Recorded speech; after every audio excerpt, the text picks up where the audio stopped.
He hired a ranch hand to save his cattle. He never expected that hand to be a woman running for her life, and he definitely never expected her secret was tied to the cold-blooded murder of his own wife. This is the story of a lie that ripped a ranch apart, and a truth that brought a reckoning to the Wyoming plains. The dawn mist clung to the Powder River, a silver veil drawn over the sleeping land.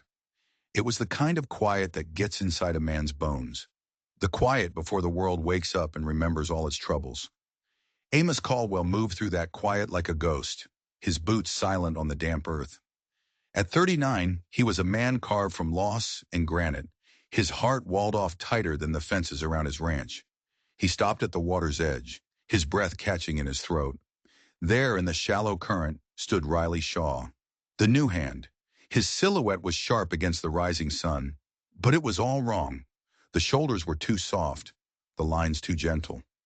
Riley peeled off his grimy work shirt, the coarse flannel slipping down to reveal smooth, glistening skin. Amos's pulse hammered against his ribs, a frantic drum in the silent morning. His steel blue eyes, usually as cold as a winter sky, were locked on the impossible sight. Fingers, deft and certain, tugged at the thick bindings wrapped tight around a chest. They unraveled, falling away to reveal the soft, undeniable curve of breasts. They caught the morning light, and Amos felt the air leave his lungs in a ragged gasp.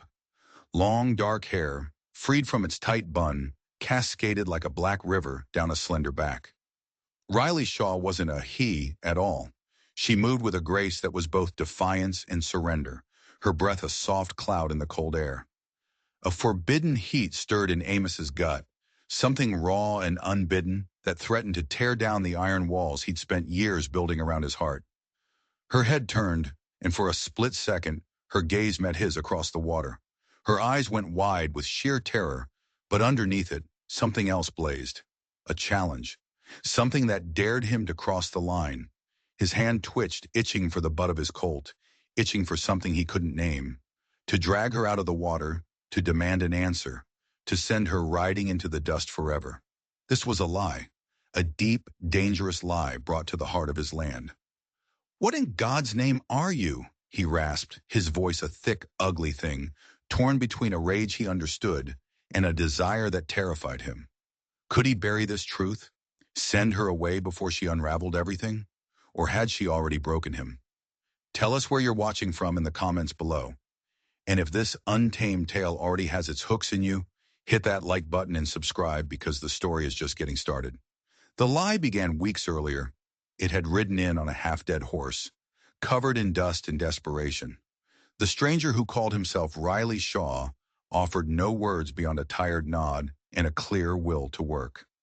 Amos needed hands, good ones, and this one, though lean and quiet, had something in his eyes, a fire, a fight. Amos had seen it before, in men pushed to their absolute limit, so he'd given him a chance. The stranger, Riley, had proven his worth in days. His hands were steady with a rope, his frame tireless under the wide-brimmed hat that never, ever left his head. He moved cattle with a quiet instinct that shamed men twice his size, yet he kept to himself. Ate alone, slept in a rickety lean-to at the edge of the bunkhouse, away from the crude jokes and watchful eyes of the other men. Amos watched him now from the porch of the main house as he mended a fence. The hammer swung with a quiet, relentless precision, the muscles in his back pulling taut against the sweat-dampened shirt. There was something in those movements, too fluid, too careful. It stirred a restless energy in Amos, a curiosity he shoved down deep with all the other feelings he no longer had a use for. His wife, Sarah, had been taken by raiders 5 years back. They hadn't just killed her. They'd torn the world out from under him, leaving him hollow. His heart was a fortress now, and the only code he lived by was simple: work hard, stay true, and never, ever tolerate a lie. Lies were the sin he could not forgive. Not after the world had lied to him, promising a life that it then stole away in a single night of fire and screams. Riley's silence wasn't laziness. It was a lock on a door, and it gnawed at Amos. "Ain't right, Amos." The voice belonged to Silas Boone, the ranch's oldest hand. He spat a stream of tobacco into the dirt, his weathered face a roadmap of suspicion. He'd been with Amos's father, a fixture on the Whitaker Ranch for 40 years. His loyalty was supposed to be as solid as the mountains, but it was curdled with jealousy. "Always hiding under that hat," Silas growled. His eyes narrowed on Riley, who was now currying a horse in the fading light. "Never seen him wash with the others in the trough. What's he keeping from us?" Amos didn't answer. Silas had been a good hand once, but a botched cattle drive 3 years ago still stung. A costly mistake Amos never let him forget. Now seeing the quiet skill of the new kid, Riley seemed to fan the flames of Silas's resentment. His words were sharp with an envy that Amos found tiresome, but he couldn't dismiss them entirely. His own eyes stayed on Riley. The hand knelt by the horse, fingers gentle but firm, murmuring words too soft to catch on the evening breeze. The sleeves of his shirt, always buttoned tight at the wrist, rode up just enough to show a thin, white scar across the bone. Amos's chest tightened, a spark of something he hadn't felt since Sarah.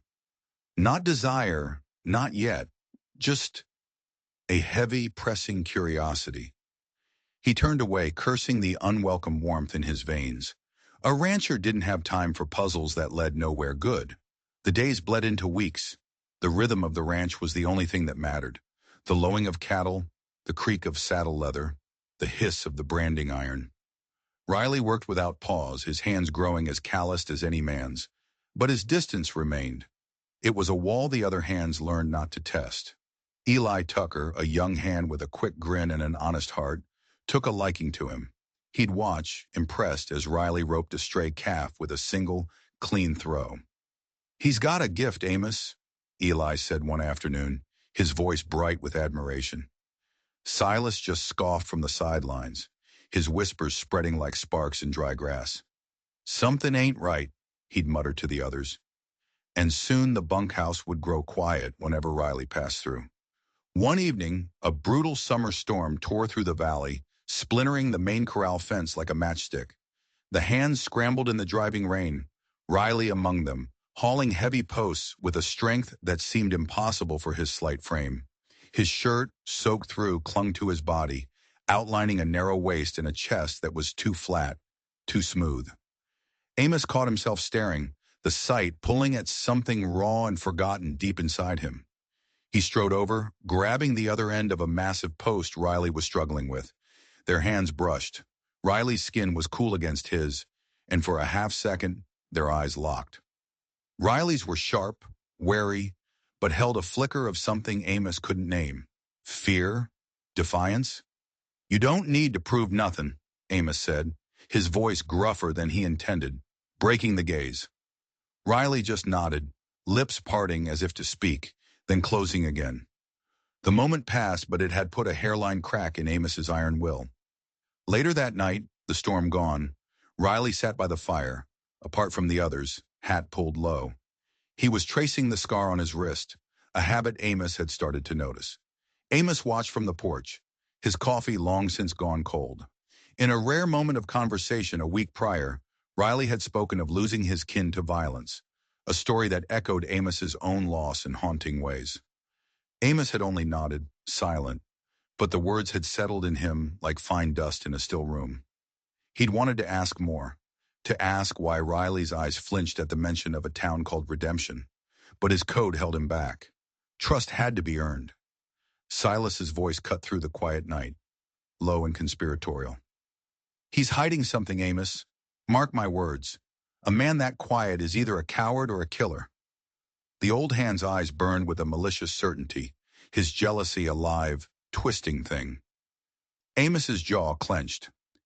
"Mind your work, Silas," he said, his tone a blade. But the seed was sown. The ranch suddenly felt smaller, the air thick with doubt. Riley, sensing the shift, kept his head even lower, his movements sharper, as if bracing for a storm only he could see coming. Amos lay awake that night in his big empty house. Sarah's ghost was a constant companion in these walls, her absence a weight on the air. But tonight it was Riley's face that kept swimming into his thoughts.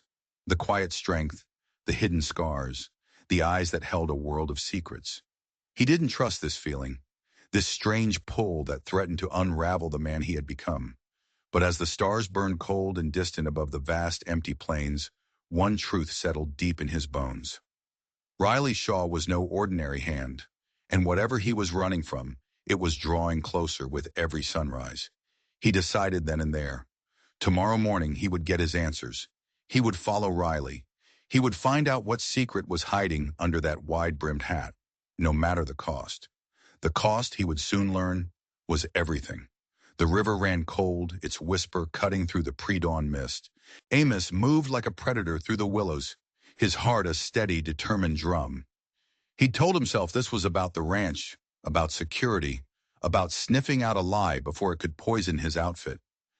But he knew in the honest part of his soul, this was about the scar, about the haunted eyes, about the puzzle that was Riley Shaw. He saw him at the water's edge and froze. This was it. Riley tugged off his hat, and Amos's breath caught.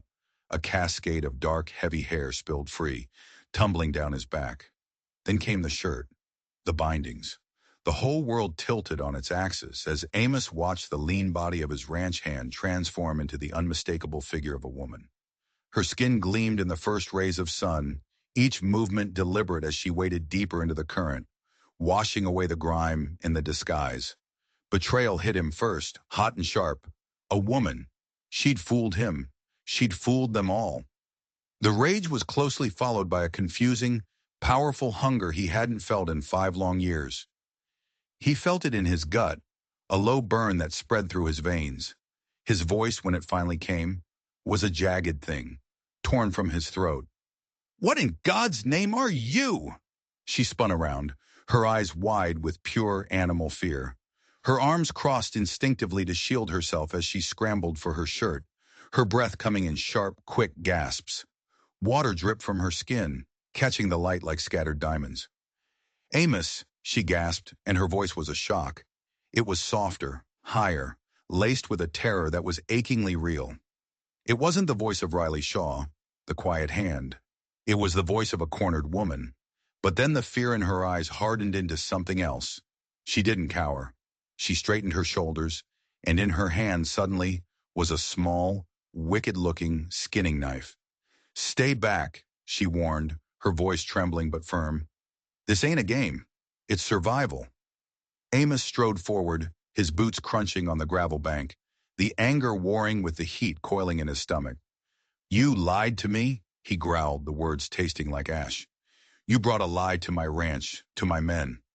She took a step toward him, out of the water, her wet shirt clinging to her, outlining every single curve he'd never allowed himself to see. The knife was still held steady. "And if I hadn't," she shot back, her voice breaking, "if I'd ridden in here as a woman alone, would you have given me a job, or would you and your men have seen a prize to be taken? Don't you dare stand there and pretend this world is the same for me as it is for you." Her words cut deep, slicing right through his rage and striking something true. He saw it then, the sheer desperate courage it must have taken to live this lie every single day, to bind her chest, to lower her voice, to hide every part of herself just to stay alive. "My name isn't Riley," she said, the knife lowering just an inch. "It's Eliza. Riley was my brother. He's dead. He died trying to get me away from him." "Away from who?" Amos demanded. Her eyes darted toward the horizon, as if she expected to see devils riding out of the sunrise. "Cyrus Vance," she whispered, the name itself seeming to cause her pain. "He's hunting me. He won't stop until he has me back, or until I'm in the ground. I had no other choice." Amos looked at her, truly looked at her, for the first time. He saw the exhaustion under the defiance, the terror under the bravery. He saw the faint scar on her wrist and wondered what story it told. His hands, clenched into fists at his sides, itched to reach for her, to hold her, to push her away. He didn't know which. He was a man drowning in feelings he had long since buried. He was standing on the edge of a cliff. He could push her over, send her on her way, and his life would go back to its hard, empty, but predictable routine. Or he could pull her back from the edge, bring her into his fortress, and in doing so, invite whatever hell she was running from right through his front gate. His gaze fell on the knife she still held, her knuckles white. She was a fighter. Sarah had been a fighter too. All right, Eliza, he said, the name feeling foreign and strange on his tongue. You can stay, for now. He wasn't just offering her a job. He knew it. She knew it. It was a promise, a declaration. He was drawing a line in the dirt. On one side was Cyrus Vance and the rest of the world. On the other side was the Whitaker Ranch, and her. But you're going to tell me everything, he continued, his voice low and serious. And the first thing you're going to do is learn how to use something bigger than that knife. Her eyes, wide and uncertain, searched his, looking for the trap, looking for the price. All she found was a cold, hard resolve, a resolve that, for the first time in a long time, was focused on protecting someone other than himself. That evening, he took her to the shadow of the barn, away from the prying eyes of the bunkhouse. The lie would have to continue for now. To the rest of the world, she was still Riley. He'd handed her one of his own Colts, the steel heavy and cold in her smaller hands. Under the flickering yellow light of a single lantern, she stood, her stance awkward but determined. You hold it like it's gonna bite you, Amos said, his voice gruff. He stepped behind her, his body heat a palpable presence in the cool night air. His chest brushed against her back as he reached around, his large, calloused hands covering hers to adjust her grip on the revolver. Her skin was warm through the thin fabric of her shirt. He felt her breath hitch, a tiny, sharp intake of air. His fingers lingered on hers, the rough texture of his skin against her soft, scarred wrist. The air between them thickened, charged with all the things they couldn't say. The world shrank to the small circle of lantern light, the smell of hay and gun oil, and the clean, river-washed scent of her hair. He leaned closer, his lips near her ear, his own voice dropping to a rough murmur. Steady now. You gotta feel it. Make it a part of your arm. But his words were a lie. He wasn't thinking about the gun. He was thinking about the way her back felt pressed against his chest, the way her hair smelled, the pulse he could feel fluttering in her wrist. She turned her head just slightly, her cheek brushing against his stubble. Her eyes, dark and searching in the lantern light, met his. Her lips parted, a soft exhale that sent a shiver straight down his spine. He saw the same question in her eyes that was raging in his own gut. What is this? What are we doing? Before he could stop himself, his hand moved from hers, sliding up her arm to her shoulder, turning her to face him. His other hand came up to cup her jaw, his thumb brushing against her lips, rough against their impossible softness. Her eyes fluttered shut for a second. The moment stretched, taut and fragile. Nothing else existed. Not the ranch, not the other men, not the ghost of his wife or the monster hunting this woman. Just the heat of her, the frantic pulse of his own want. But as he leaned in, a shadow fell across the barn door. A figure stood there, silent, watching them. It was Silas Boone. His face was a mask of twisted fury and vindicated suspicion. The look in his eyes was not just jealousy anymore. It was hatred. The moment shattered. Eliza sprang back as if burned, her face pale. Amos straightened up, his heart pounding with a sudden cold dread. He hadn't just been caught in a moment of weakness. He'd been caught protecting a lie. And he knew, with a certainty that chilled him to the bone, that Silas would not keep this secret. The old man just stared for a long second, a cruel, knowing smirk twisting his lips. Then he turned and melted back into the darkness, leaving Amos and Eliza alone in the sudden, suffocating silence. The fuse had been lit. The next morning, the ranch buzzed with a tension so thick you could cut it with a knife. Silas hadn't said a word to Amos, but his poison had already spread. Amos could see it in the way the hands looked at him, the sideways glances, the hushed words that died the moment he approached. The respect he commanded, the very foundation of his authority, was cracking. Silas had twisted what he saw into something ugly. Amos is keeping a woman out here, the whispers went. Got himself a secret little pet, dressed up as a man. The rumor was a vile thing, staining not just Eliza's honor, but Amos's name. It questioned his judgment, his morality, his command. Eliza felt the shift most acutely. She kept her hat low, her shoulders hunched, trying to disappear. But the laughter of the other hands died whenever she passed.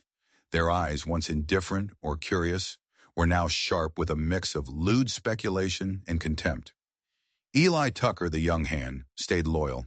He'd still offer a quiet nod, his face troubled, but he was one man against a rising tide of suspicion. Amos wanted to storm into the bunkhouse, grab Silas by the throat, and beat the truth into him. But what could he say? She's not my whore. She's a woman in hiding that I've sworn to protect? He'd be laughed off his own ranch. He was trapped. His pride bristled at the stain on his name, but his promise to protect Eliza held him in check. He found her by the stables, her movements jerky and uncertain, all her hard-won confidence gone. "Don't listen to him," he said, his voice low. "They think I'm—" She couldn't finish the sentence. Her face was pale with shame. "I know what they think," he cut in, his jaw tight. "Let 'em think it. Their minds are as small as this valley. We just need to hold on." But holding on was getting harder every hour. The ranch felt like a powder keg, and Silas was walking around with a lit match. Amos knew he had to do something. Confronting Silas would only make it worse. He had to get ahead of the old man's treachery. His mind raced. There was only one thing to do. Ride out. Take Eliza somewhere safe until this blew over, or until he could figure out a way to handle Cyrus Vance on his own terms. He couldn't protect her here. Not anymore. Not with his own men turning against him. But as he made the decision, a new thought, cold and sharp, pierced through his planning. Silas wasn't just a gossip. He was a bitter, resentful old man who felt he'd been wronged. A man like that wouldn't be content with just whispers. A man like that would want to see Amos fall. And what was the surest way to do that? By proving his ugly rumor was true. By bringing the proof right to their doorstep. Amos's blood ran cold. He looked west, toward the town of Redemption. It was a full day's ride, but there was a telegraph office there. A direct line to the outside world. A way to send a message to anyone, anywhere, if you knew who to contact. "Silas," Amos whispered to himself, the horrifying realization dawning on him. "What did you do?" He spun around, his eyes scanning the ranch. Silas was nowhere to be seen. His horse was gone from the corral. "Eli!" Amos roared, his voice cracking like a whip. The young hand came running, his face etched with worry. "What is it, Amos?" "Saddle my horse, the fastest one we got," Amos commanded, already striding toward the main house to grab his rifle. "Silas is gone. I think he rode for Redemption." "To do what?" Eli asked, confused. Amos didn't answer. He couldn't. The words were too terrible. Silas hadn't just gone to spread gossip. He had gone to send a message. He'd gone to bring the devil to their door. He'd gone to summon Cyrus Vance. At that exact moment, miles away in the dusty, sun-baked town of Redemption, Silas Boone stood over the telegraph operator, his face grim. He'd spent the morning nursing a whiskey in his righteous anger. He believed he was doing the right thing, saving the ranch from the corrupting influence of a deceitful woman and a boss who'd lost his mind. He'd gotten the name from a wanted poster he'd seen weeks ago, one offering a handsome reward for information leading to a runaway ward. He shoved a piece of paper toward the operator. "Send it," he rasped. The operator squinted at the simple message. It was addressed to a Mr. Cyrus Vance, care of the Pinkerton office in Cheyenne. It read, "Found her, Whittaker Ranch. Come and collect what's yours." The operator's key began to click, sending the electric pulse of betrayal singing across the wires. Back at the ranch, as Amos burst out of his house, rifle in hand, he saw it. A plume of dust on the far horizon. It wasn't a single rider. It was too big, too dark. It was a storm coming, a storm of hooves and guns and vengeance. He was too late. Silas hadn't needed the telegraph. He must have sent a rider a day ago, maybe even the night he saw them. The old man's betrayal was deeper and faster than Amos could have ever imagined. Eliza stood by the corral, her back ramrod straight, but her hand hovered near the Colt at her hip, the one Amos had given her. The air grew heavy, thick with the silence of a held breath. The few hands still loyal, Eli among them, moved to stand with Amos, their faces grim. The others hung back, their allegiances uncertain, their eyes shifting between Amos and the approaching dust cloud. Whatever was riding in, it wasn't just a man. It was the past she had fled. and it was about to burn everything Amos had built to the ground. The dust churned, a brown, angry storm that swallowed the midday sun. 5 riders emerged from the haze, their silhouettes dark and predatory against the glare. They rode not like cowboys, but like wolves closing in on a kill. Leading them was a man in a black duster that billowed around him like a vulture's wings. He was tall and handsome in a sharp, cruel way, and he dismounted with a predator's fluid grace. His hand rested on a silver-inlaid pistol as his eyes swept the ranch, dismissing the hands, dismissing the property, before they locked onto Eliza. Cyrus Vance had arrived. "Well now," he drawled, his voice a low and venomous thing that carried in the tense silence. "If it ain't my runaway bride." His gaze flicked to Amos, a challenge glinting in his dark eyes. "I didn't figure you for a fool, Caldwell. Keeping a woman dressed as a boy. She must have put on quite the show for you and your simple men." His laugh was a cold, sharp sound that cut the air. He took a step forward, his eyes never leaving Eliza. "Come on now, Elizabeth. Time to come home. Your father is desperately worried." Eliza's hand trembled, but her voice was steel. "I ain't yours, Cyrus, and my father is dead. You saw to that." Her stance shifted, her hips squaring. The loose work shirt she wore could no longer hide the truth of her form. She was no longer Riley, the frightened boy. She was Eliza, a woman who had run out of room to run. Amos stepped forward, his shadow falling over her, a protective shield. His voice was a low growl that rumbled from his chest. "She's under my protection, Vance. You have no claim here." Cyrus's sneer widened, his fingers twitching near his holster. "Protection or possession, Caldwell? A fine line, isn't it?" He took another step. "What's mine, I take, and she is mine. I have the papers to prove it. A ward of the court, entrusted to my care after her father's tragic passing. She's unwell, prone to fantasy." He held up a document with an official-looking seal, a lie wrapped in the law. He then looked past Amos, his eyes finding a figure hovering near the bunkhouse. "Mr. Boone," Cyrus called out, his voice laced with mock gratitude. "Thank you for your civic duty. Your reward will be handsome." Silas paled, the reality of what he'd done crashing down on him. He had thought Vance was a respectable man, a guardian. He had not expected this sneering devil, this monster. He saw the pure evil in Vance's eyes and realized he hadn't saved the ranch. He had damned it. The air crackled, thick with the promise of violence. Every man on the ranch was frozen, hands hovering near their weapons, forced to choose a side. Amos's blood roared in his ears. His vow to keep Eliza safe was crashing into the ghost of his past. Sarah. Lost to men just like this. Men who took what they wanted with fire and steel. He could not, would not, fail again. But before Amos could draw, Eliza moved. She was swift as a striking rattler. Her Colt, the one Amos had taught her to use, flashed in the sun. The shot split the silence, loud and final. Cyrus staggered back, a look of pure shock on his face. He clutched his arm, dark blood seeping through the sleeve of his duster. His men jolted into action, reached for their guns. "Stand down!" Amos's voice was a whip crack. His own revolver was out, its aim rock steady, his eyes as cold as iron. "Or you're all dead where you stand."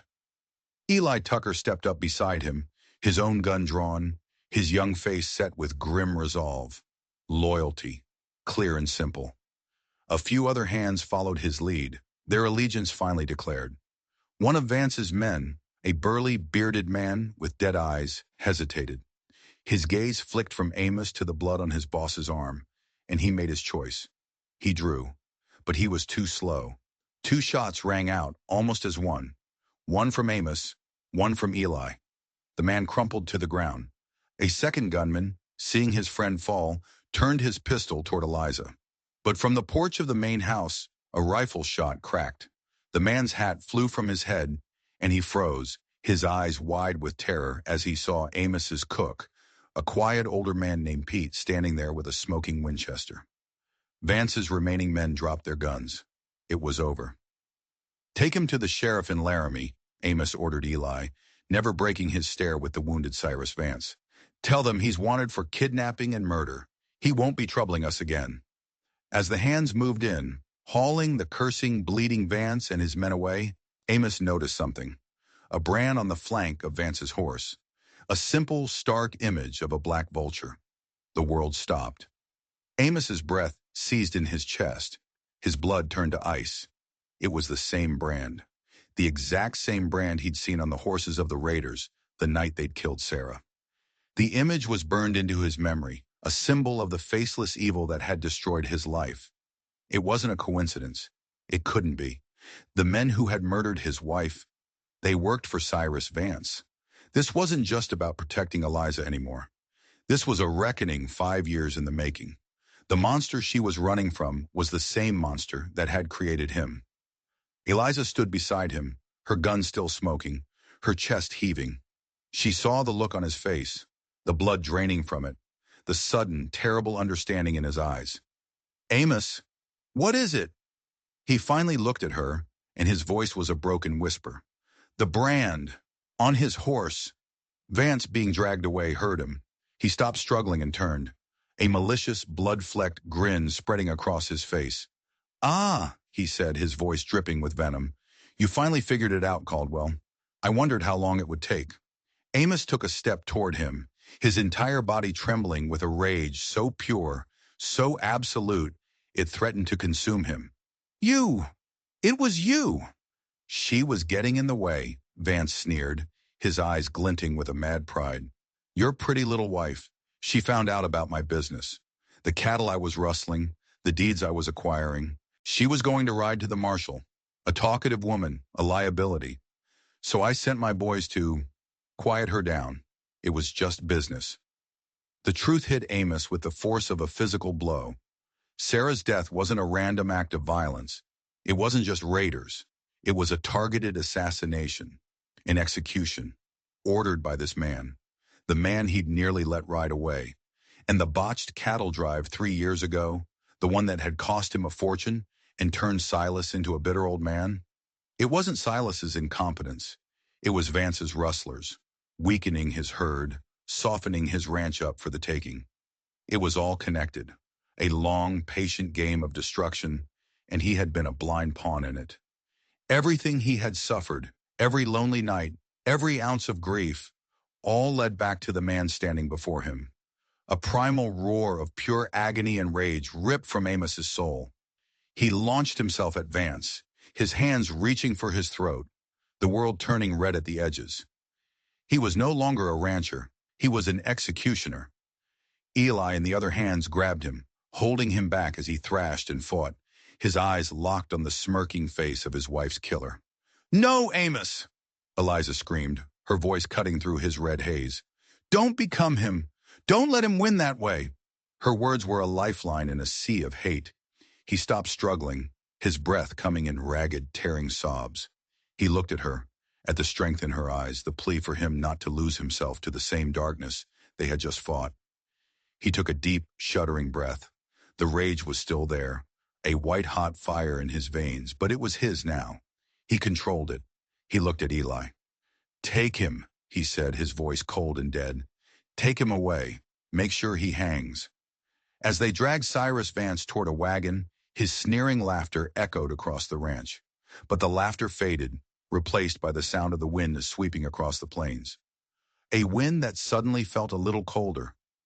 Amos stood there, shaking, the world he knew shattered into a million pieces. He had found the man who killed his wife, and he had found him because of the woman standing beside him, the woman he had promised to protect, a woman whose past and his own were tangled together by a thread of pure evil. He looked at Eliza, her face pale, her eyes full of a shared pain. He reached for her, his hand closing around hers, warm and firm and real. "You're not alone anymore," he said, the words not just a promise to her, but a vow to himself. And she squeezed his hand back, a silent answer that said, "Neither are you." The ranch settled in the aftermath, but it was a wounded quiet. The scars of the day's violence were stark against the setting sun. The body of Vance's man was wrapped in a canvas sheet. The dust from the departing wagon, carrying Vance and his captured men to justice, still hung in the air. Silas Boone packed his meager gear the next morning. His face was a gray, hollow mask of shame. He didn't look at Amos. He couldn't. He had brought the devil to their door, not out of malice, but out of a petty jealousy that had festered into a catastrophic mistake. He rode out without a word, a few of the younger, more impressionable hands trailing behind him, unwilling to live under the shadow of what had happened. Their departure was a silent, bitter amputation, but most of the hands stayed. Led by Eli, they came to Amos, one by one. Their expressions grim but resolute. They had seen the truth. They had chosen a side. Their nod to Eliza was no longer one of suspicion or pity. It was a gesture of profound respect. She hadn't just been a victim, she'd been a warrior. She had fired the first shot. She had earned her place, not as a man, not as a secret, but as herself. In the days that followed, a new rhythm took hold. Eliza shed the heavy, binding shirts for good. She let her dark hair fall in a single, thick braid that caught the sun as she worked. She moved with a newfound freedom, the curve of her hips no longer hidden as she hauled water from the trough or mended fences alongside the men. She was still quiet, but her silence was different now. It was peaceful, not fearful. Amos watched her, a tightness in his chest that was no longer anger or grief, but something softer, something more terrifying, and more hopeful than anything he had dared to feel since Sarah. The ghost of his wife was still there, but her presence was different now. It was no longer a constant, aching reminder of what he had lost. It was a gentle memory, a part of the man he was, the man who had found the strength to stand and fight again. Their days wove together in a quiet, unspoken rhythm. They mended the splintered corral side by side, their hands brushing as they passed a hammer or a length of rope. Each touch was a spark, a silent conversation in a language they were both just learning to speak. One morning as they shared coffee on the porch, watching the sun paint the sky in hues of rose and gold, Eliza spoke of her family. She told him about her father, a good man targeted by Vance for his land. She spoke of her brother Riley, who had died trying to get her to safety. Her voice was low but steady, the story told without tears, a testament to a grief she had carried alone for too long. Amos listened, his own loss echoing in her words. He felt the heavy weight in his chest, the one he'd carried for 5 years, lighten just a fraction. He reached into his pocket and pulled out a small, folded piece of linen. It was Sarah's old handkerchief, its edges worn, embroidered with a small, faded bluebird. "This was her," he said, his voice thick. He pressed it into Eliza's hand. "Keep it." Her fingers closed around the soft fabric. Her eyes, warm and deep, searched his, a silent understanding passing between them. They were two halves of the same story, survivors of the same monster, finding their way back into the light. That night, a molten moon hung in an ink-black sky, bathing the plains in a silvery glow. They stood on the porch, the air sharp with the scent of sage and a desire that had been simmering between them for weeks. It was a living thing now, impossible to ignore. Amos took her hand, his rough thumb tracing the white scar on her wrist. He looked from the scar to her eyes, which were a blaze of fire in the silver light, daring him closer. She stepped into him, her body pressing against his, her breath a hot whisper on his neck. Her curves, no longer a secret, were a taunting, beautiful vow beneath the thin cotton of her dress. His hand, as if with a will of its own, found the small of her back, claiming the dip of her waist. He could feel her heartbeat, a frantic, wild pounding that matched his own, pulling him in like a tide. Their lips crashed together. For a fleeting second, it was hesitant, uncertain. Then it was ravenous, a flood of pent-up grief and longing, and fear and hope unleashed in a single desperate kiss. They stumbled back into the ranch house, the door swinging shut, sealing their world off from the ghosts in the moonlight. In the sultry flicker of a single lantern, their shadows danced and melted together on the wall. Hands were greedy, breaths were ragged. Her touch was a spark that set him on fire. His was a slow, searing burn that promised safety and passion in equal measure. Their bodies entwined, a frantic, beautiful dance of scars and hunger, of wounds turning to worship. Every graze of skin was a vow, every sigh a pulse of raw, undeniable need. The night dissolved around them, leaving only the heat of skin on skin, the sound of their breathing, a timeless, sacred moment where two broken souls began to piece each other back together. When they finally emerged from the house hours later, their hands locked together, the stars seemed to burn fiercer in the sky. Their bond, forged in lies and violence, was now sealed in sweat and whispers. It was a fierce, unspoken promise to conquer the dawn, together. But the plains were never still. Justice for Cyrus Vance was a long ride away. In the world beyond the borders of the Whitaker Ranch was a world that did not easily forgive a woman like Eliza, or a man who had staked his soul to protect her. As they stood together, hands entwined, watching the first hint of morning on the horizon, the future seemed to pulse with a silent warning. They had won the battle, but the war for their peace was far from over.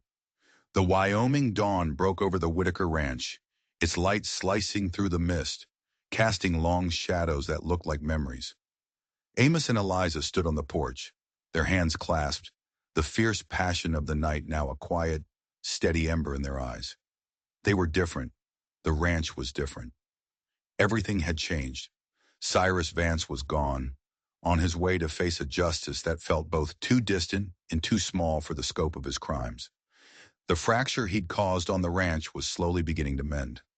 The men who remained were a tighter knot, their loyalty to Amos and their respect for Eliza, forged in gunfire and truth. Eliza stood taller now, not just because she was free from her bindings, but because she was free from her fear. The braid swinging down her back was a flag of survival. The gentle curve of her hips was no longer a weakness to be hidden, but a simple fact of who she was. The weight of judgment from the outside world still existed, a dull pressure on the horizon.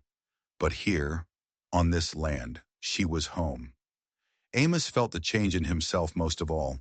The iron walls around his heart hadn't just been breached, they had been demolished. The ghost of Sarah was finally at peace, her memory no longer a source of pain, but a source of the strength that had led him to protect Eliza. In fighting for her, Amos had finally found his own redemption. He had lost his first love to violence and hate, but with his second, he had chosen to stand, to shield, to love again, even knowing the terrible risk. Their shared wounds had forged something unbreakable, a bond not just of desire or circumstance, but of survival, of two people choosing each other over the ghosts and monsters that haunted them. Eliza squeezed his hand, her eyes meeting his, steady and warm. "I'm not running anymore, Amos," she said, her voice low. It was a vow. He nodded, his throat tight with emotions he was still learning to name. He knew the road ahead would not be gentle. The world was a harsh place, its judgment sharper than any blade. There would be whispers, challenges, dangers he couldn't yet see. But for the first time in 5 years, he wasn't afraid. Together, they turned from the porch and stepped into the new day. Their boots kicked up dust on a path worn by struggle, but leading toward hope. The horizon glowed, a ribbon of gold stretching toward an unseen, unwritten future. It was a road they would walk as one. Her fire, his iron, their love, a shield against whatever came next. What did you think of Amos and Eliza's story? Tell us in the comments where the story found you today. And if it stirred your heart, don't forget to hit that like button, subscribe to the channel, and maybe even hit that super thanks to help us keep these wild tales burning bright. We'll see you on the next one.